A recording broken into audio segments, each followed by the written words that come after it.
अरे हम लोगों को ना बेटी बचानी है ना बेटी पढ़ानी है। क्या आपको पता भी है कि लड़कियों के साथ पैदा होते ही क्या होता है? पैदा होना तो छोड़ ही दीजिए, पैदा होने से पहले ही अल्ट्रासाउंड में देखा और डिलीट कर दिया। द लैंसेट में पब्लिश किए गए एक स्टडी के मुताबिक हर साल इंडिया में आधा मिलियन यानी 5 लाख लड़कियों को जन्म होने से पहले ही गायब कर दिया जाता है। फ्यूचर साइंटिस्ट हो, डॉक्टर हो, इंजीनियर हो, कोई फर्क नहीं पड़ता, लड़की है डिलीट कर दो। आज है अक्टूबर 11, international day of the girl child. United Nations ने 2011 में ये दिन याद करना शुरू किया था ताकि दुनिया एक दिन रोके और सोचे कि आज भी लड़की होने का मतलब डबल डिस्क्रिमिनेशन है, एक उनके जेंडर के लिए और दूसरा उनके एज के लिए। इंडिया के लिए तो ये और भी डरावना है क्योंकि यहाँ स्लोगन्स में हम कुछ और ही बोलते हैं और ग्राउंड रियलिटी कुछ और ही थप्पड़ मार के याद दिलाती है। नेशनल फैमिली हेल्थ सर्वे के मुताबिक हर 1000 लड़कों पे सिर्फ 933 लड़की ही पैदा होते हैं। मतलब हर साल लाखों बेटियां मिसिंग, डिलीट। जो बच भी गई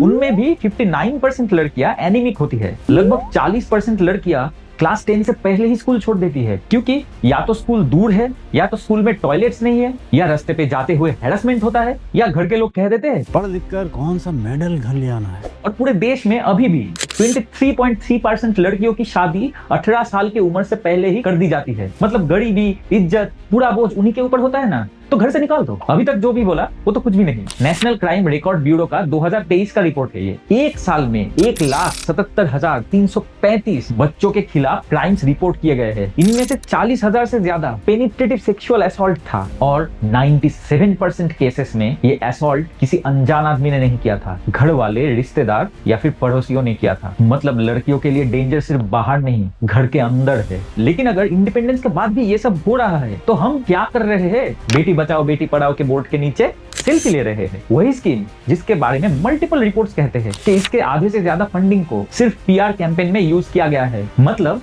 बेटी बचे या ना बचे, हर जगह पे उनकी पिक्चर आनी चाहिए। ये सिर्फ एक हिपोक्रेसी नहीं, ये एक नेशनल शेम है। लेकिन इस प्रॉब्लम का सॉल्यूशन कुछ मुश्किल नहीं है। अगर हम इस बात को लेकर सीरियस है तो कैंपेन छोड़ो और सिस्टम को बदलने में ध्यान दो। हर स्कूल तक सेफ ट्रांसपोर्ट का इंतजाम करो, हर स्कूल में सेफ और फंक्शनल टॉयलेट होना मैंडेटरी कर दो और हर लड़की को प्रॉपर्टी में बराबर का हक दो। और जब बेटियां सच में पढ़ेंगे और लाइफ में आगे बढ़ेंगे तभी तो माँ बाप को लगेगा कि बुढ़ापे का सहारा सिर्फ बेटा नहीं होता, बेटी भी हो सकती है। तो फिर आज तो ये हमको ही डिसाइड करना पड़ेगा कि हम international day of the girl child कब सेलिब्रेट करेंगे, जब बेटियां सिर्फ जिंदा रहेगी या उनकी जिंदगी का कुछ वैल्यू भी होगी।